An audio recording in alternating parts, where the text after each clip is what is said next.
Hello, my name is Silvana Sikunia Putri and I'm from class 336A01 and my ID student number is 3310016. This is my project 2, classroom management. And I will give explanation about part 1, teaching tolerance. Definition: teaching tolerance is dedicated to reducing prejudice, improving intergroup relations, and supporting equitable school experiences for our nation's children. Next is strategies for teaching tolerance. Be culturally competent. The first thing educators must do before attempting to teach student tolerance is to understand and challenge their own biases related to race, class, gender, birth country, sexual orientation, age, religion, etc. Stay informed of issues confronting members of marginalized population so that personal bias are continuously challenged and hopefully eliminated. Next is classroom agreement. Many teachers work with their students at the beginning of the year to develop a classroom agreement. Statement about behavior. The class agrees that necessary for everyone to learn and feel safe in the classroom. This agreement almost always includes a statement about respecting others. Take time to discuss what this means and intentionally ensure that students' understanding of the word respect extend to include respecting differences in race, gender, religion, etc. A crumpled smile. Students likely do not understand just how much people who have experienced intolerance have to hide their true feeling. Ask students to draw a large smiley face on a piece of paper and tell them to crumble the paper just a little every time you say a statement that they feel is wrong to say to or about someone. Say a variety of statements that inexplicitly demonstrate intolerance. Select statements that are appropriate for the age of the student. Until most students have crumpled their paper into balls, then ask students to unball the paper and smooth out the wrinkles to the best of their ability. Lead a discussion about the condition of the paper and the fact that the smile is still there. This exercise encourages empathy by giving students a visual representation of just how much intolerance hurt others. Teach through text. Discussion about bias and stereotypes are critical to teaching tolerance. Use books or other texts to help students talk about representation in text and the message will being transmitted in those representation. Read the text aloud as students follow along and have them identify the style of language used and element of the plot. Ask questions to help them identify stereotypes through what is and is not represented. And next is we are all unique. Brainstorm a list of physical differences that exist among people. Ask students to specifically provide words related to the difference in shape, size, color, etc. of people's head, torsos, legs, or feet.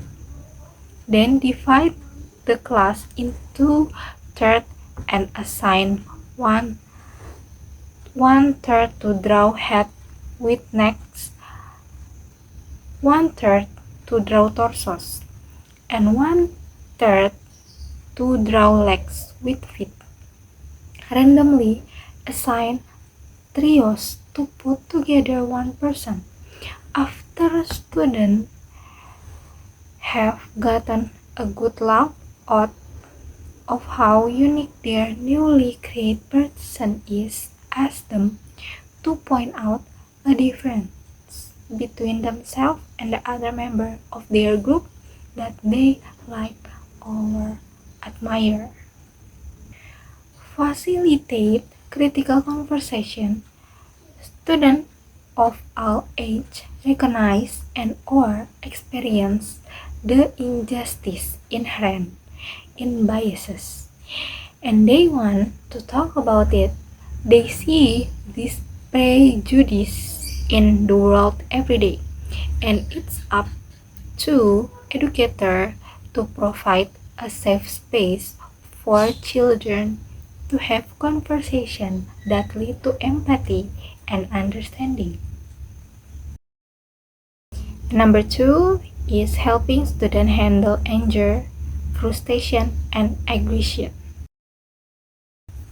7 expert tips to help students experiencing strong emotion, according to Michelle Myers, PhD. Number 1. Identify the emotion. Teach children to recognize and use language to name their emotion. Number 2. Identify the cause or trigger for their emotion. Teach children to recognize their trigger or how to identify what caused them to respond in a certain way. Help them to use language to identify those cause or trigger and to express their feelings to the people or about the situation that were the stimulus. Next is validate their emotion. Validate their feeling and support them in calming down or managing those emotions effectively. And next is talk and listen. Building trusting relationship with children has numerous benefits. It will be easier to be vulnerable with you because they know the teacher will not judge them but support them as need. Next is space and time. The most supportive thing that you can do for a child is to give them space and time. They might need just a moment to experience the emotion and to self-regulate at a pace that is the best for them. Next is co-regulate. Sometimes children need you to help them to co-regulate. This may require the teacher and the child sitting quietly together and taking deep breaths to calm down. And the last is model good behavior. Students learn from the model they see regularly. Learning to identify and manage emotion effectively is a complex process. Parents, teachers, and other caregivers have a critical role helping children with this process. Next is disruptive behavior. Disruption in a classroom environment might make you want to throw your own tantrum. But children who act out aren't doing it intentionally. Disruptive behavior can be caused by students who struggle with focus and emotional regulation. This doesn't mean You should always ignore the student behavior. Classroom disruption can affect the well-being and academic performance of the whole class. It does mean that you should build a positive relationship with the student. Next is 7 tips for managing disruptive behavior. Number 1, clear rules about what is acceptable and what is not. Number 2, rapport. We all know that rapport with students is incredibly important. Finding the right balance, especially with young learners, is vital. Number 3, learning students' name is highly important. Number 4, develop a flexible teaching style and recognize when students aren't interested in the lesson you have prepared for them. Number 5, build a team atmosphere. Encourage students to work more collaboratively and solve problems together. Number 6 is don't lose control and start shouting. This never works. Avoid using sarcasm. Even if you think it's funny, your student won't understand it. And the last is support and strategies. If you think your student has a learner difference, talk to them and try to find out how you can support them. Part 2, and the solve problem of problem number 1 is have a deep heart-to-heart talk about the children behavior in class and make a contact with the student so that the student feels what you feel. Number 2, next is let the student know what you feel when they did something in class. Next is the teacher must give gifts and award to students when they manage to keep their emotion. Next is solve for problem number 2.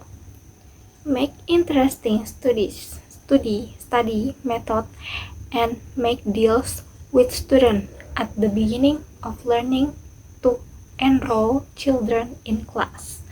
Next is listen to students when they have a chance to talk by face to face. Then the last is gives more attention to the student in the classroom so that students pay more attention to teacher in the classroom. The last is solve problem for problem number 3. When Jake starts his act when Mr. Brown begins to learning process, Mr. Brown should give a little warning to register it. He then explained that the teacher wanted to do something fun in class, but he had his own time and place. Or it can also be the way Mr. Brown gave a gesture to hint Jake to stop, because his time for jokes was enough.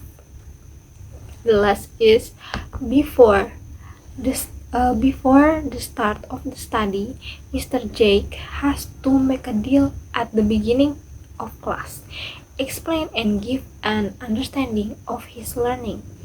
It also has to establish stable contact with students in the classroom, and then have a private conversation with students who interfere during school hour.